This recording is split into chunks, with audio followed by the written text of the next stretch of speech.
Hi guys, welcome back to my channel. Today we are transforming this gorgeous model into a stunning bride. So if you want to see how we did this or how I did this, and keep watching.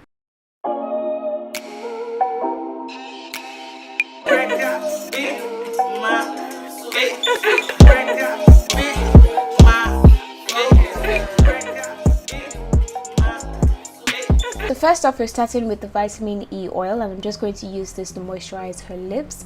Now I'm moving into MAC Fix Plus. It's a hydrating spray, and I just like to spray this over the face and then massage the product into the skin with a brush. Now I'm going into a heavier cream. So this is the Embryolisse cream moisturizer. I'm using this one first because I'm going for a heavier coverage today with the makeup. You know, it's bridal makeup, you want to make sure it lasts. So I'm going in with a heavier cream to absorb the product, and then I'm layering it with the Hydrate moisturizer, which is a lightweight moisturizer. It's actually my collaboration with Breghabeauty. If you're interested, you can check them out on Instagram. It's really an amazing product and it gives a beautiful glow to the skin. So I'm going to brush this all over the Embryolisse moisturizer. You can see it gives the skin a beautiful glow, and it just keeps the skin hydrated for a very long period. So now I'm just massaging the rest of the product down to her neck, because I mean, if you're having that glow on your face, you want to make sure that you still follow through with the glow on the rest of the body. So the ears, the décolletage, the shoulders, every place that would be skin will be revealed, you basically want to glow. Now I'm going to put a fan to it. This is the CVL Beauty bladeless fan, and I'm just going to make sure that everything is properly dried down.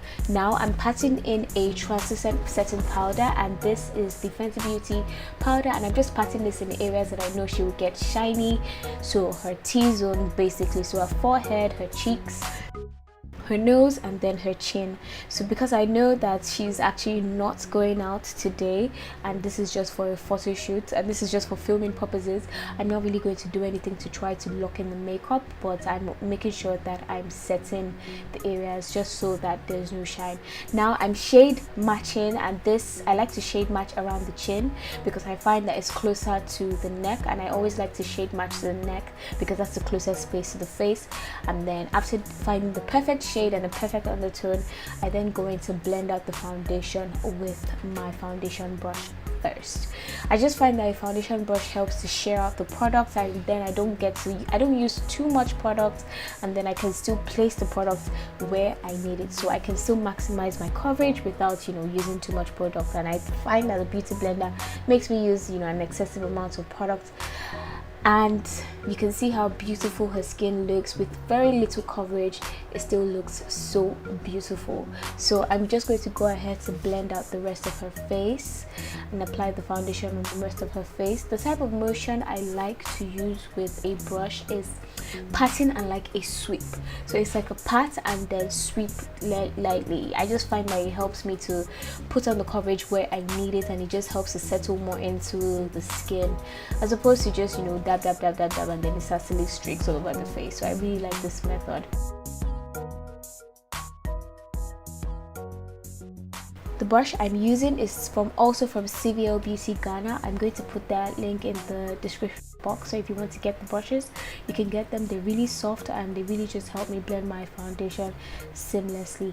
So I just like to pat and I'm sure that I have enough coverage. And also you want to make sure you're bringing down that foundation to the neck, so there's no line of demarcation or separation, because on a person's wedding day, that's the day she's going to be mostly photographed, so you want to make sure that everything is well blended.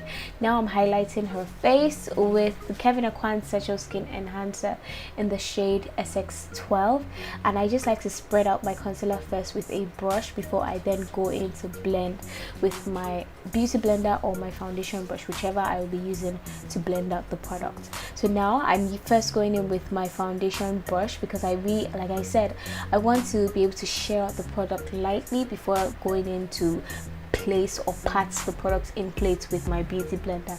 So I'm going around the edges of all the areas that I placed the concealer, so the edges of underneath her eyes and every area basically, just to make sure that it's completely merged with the foundation shade before I then go in with the beauty blender.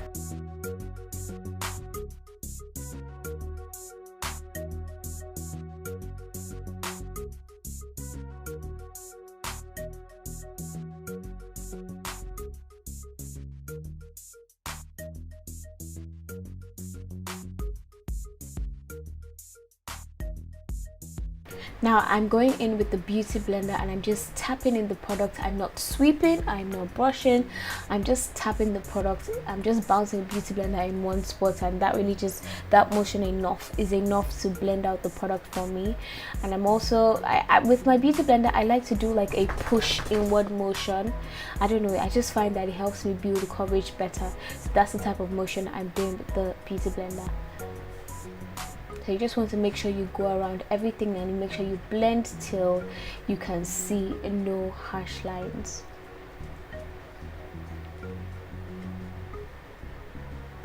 So now I'm contouring, and the brush I'm using here is the Nuban Beauty. It's a Nuban Beauty brush. It's a Nigerian brand, and I really like this brush. It's just a flat, fluffy brush. I really like it for nose contouring. And now I'm also going back into that same foundation brush, and I'm using this to blend out the contour. So I'm a bit, you know, I'm not too gentle when it comes to contouring. That's probably what we're talking about there, because I really want to make sure I get a proper blend. So, you know, I do put in a bit of pressure and I push the product right in to the skin. So you can see the motion I'm doing again. It's a tapping and a sweeping somewhat. Yeah, I feel like if you want to get detailed information, you probably have to take a class with me. So now I'm setting the under eyes with some powder. This powder is from Fenty Beauty. I really love this powder. I love the undertone and I also love the finish. It's very smoothing. I'm just pressing this underneath her eyes and, you know, sweeping in areas where I feel like I'm applying excess powder. I just sweep off the excess product. The best thing I like to do is to push in the product underneath the eyes. Mind you, don't sweep. That's not a good motion. I was only sweeping because I applied excess powder in certain areas, but make sure you're tapping that product into the foundation or into the concealer to set it.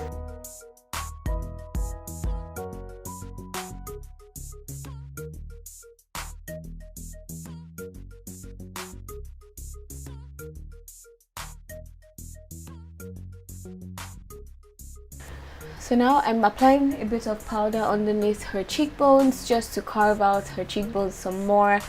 Our model is looking beautiful, so we're yet to set her contour, and now I'm going in to set the contour. So my favorite brush to set the contour or set the rest of the face is a flat fluffy brush. This one is from Black Up. It was gifted to me a while back. I really love this brush, so I think it's a little bit pricey, but if you can get your hands on it, it's a really good brush to invest in. So I'm setting her face with two powders. One is just a regular powder with really good coverage, and the other one is a mineralized powder with a bit of shimmer in it, so you know it still helps her keep that luminous glow on her skin. So now I'm just setting her contour with a luminous powder. This is the MAC bronzer in Sun Power. It really just gives a nice warmth to the face, and I really love this one. It's one of my favorite bronzers for the cheekbones. So now I'm just patting in some mineralized skin finish powder underneath the eyes, just to take away some of that, you know, cast from the powder, and just make sure that I have a seamless blend from the contour or from the bronzer down to the highlights. So this is what our model is looking like so far. Her face is already looking really snatched without anything. So now I'm going to go in to contour her nose. I'm using Fenty Beauty bronzer in Mocha Mami. I really like this shade because it's a very neutral shade. I kind of find it a bit neutral, so I think it really helps to contour. And now I'm just going back in with the same brush that I used to blend out the under eye or set the under eye, and I'm just blending out the edges. Now for a little contour, I'm going into Maybelline Cacao, and this is a very cool tone shade. So it's very dark, but it's cool tone and it helps to just contour. And now we're going into the eyes. Whew, I'm trying to catch my breath here. Okay, so I'm going into my eyes and I'm using the P. Louise eyeshadow base. I like to do eyes first before brows. Don't ask me why. I just find that it's easier for me, because especially if I've defined the person's brows, it's so much easier to do eyes first, because you can carve out everything you need to carve out before then going into, you know, just doing lines with the brows. So I'm patting in the product, the concealer and eyeshadow primer. I like to do this because I find that I just like the texture of both of them mixed together. I know a lot of people tend to have problems using the P. Louise base alone. I find that when I mix it, it works better for me. So now I'm just blending in a warm brown shade. I think I'm still using the same Maybelline Cacao, the powder that I use in contouring. I'm blending that into her crease with this same brush. This brush is also from CVL Beauty. I think I would actually say that I really like their brushes, so you guys should definitely check them out. Now I'm going into a deeper shade from the Jackie-Aina palette from Anastasia-Beverly-Hills. I think this is the darkest brown shade there. I'm sorry I don't know the name right now, but I'll try to put details on the screen if I do find out. And now I'm cutting the crease with P. Louise eyeshadow base, and you also want to make sure you are blending out that line, because I really don't like a sharp cut crease. I like to make everything soft, like, you know what I said at the beginning, no lines of demarcation. So I'm going back into blend it, and now I'm applying my shadow over it. So this is a gold shade from the Anastasia palette. This is my model feeling herself because she looks so damn good already. And now I'm just smoking that same brown shade that I applied in the crease underneath her eyes. Now we're lining her eyes with Mabrook, a black kohl pencil, one of my favorite black pencils in the market, and then we're just smoking it. Now guys, there's a bit of confusion going on here now. So initially when my model came in, you know, we didn't realize that she was going to be on braids, but you know, Wura was kind enough to allow us to take her hair out, so that's what's happening in the background. Bear with me. So now I'm applying a bit of glitter. I'm using NYX glitter glue as a base to hold my glitter, and I'm actually using chunky glitters, so I'm now placing the chunky glitters above on top of the glitter glue just for some extra sparkle. So I realized that I wasn't, you know, the glitter was falling onto the eyes. That's why I just patted in some setting powder to catch the excess fallout, and now I'm going in to line the eyes. So sticking on lashes, you know, everything is coming together. God, I feel so bad for how my model looks right now, you guys, please bear with me. So I'm applying a bit of mascara. I don't know guys, I've really been liking this Zara mascara of late. It's really good. You guys should try it out if you haven't already.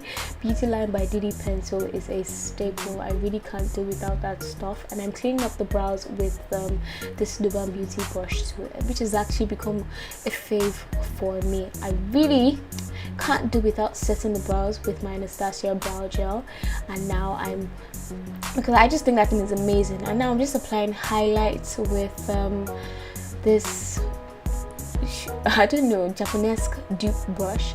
It's not really a Japanese brush, but I'll put the details of the highlights out there for you guys to see. So we're finishing up with some lip gloss. Just get yourself a nice pink gloss and line it with MAC Chestnut pencil, and your look is completed. This is the finished look. My model looks stunning, and then I'm going to show you guys what it looks like after she's done her hair.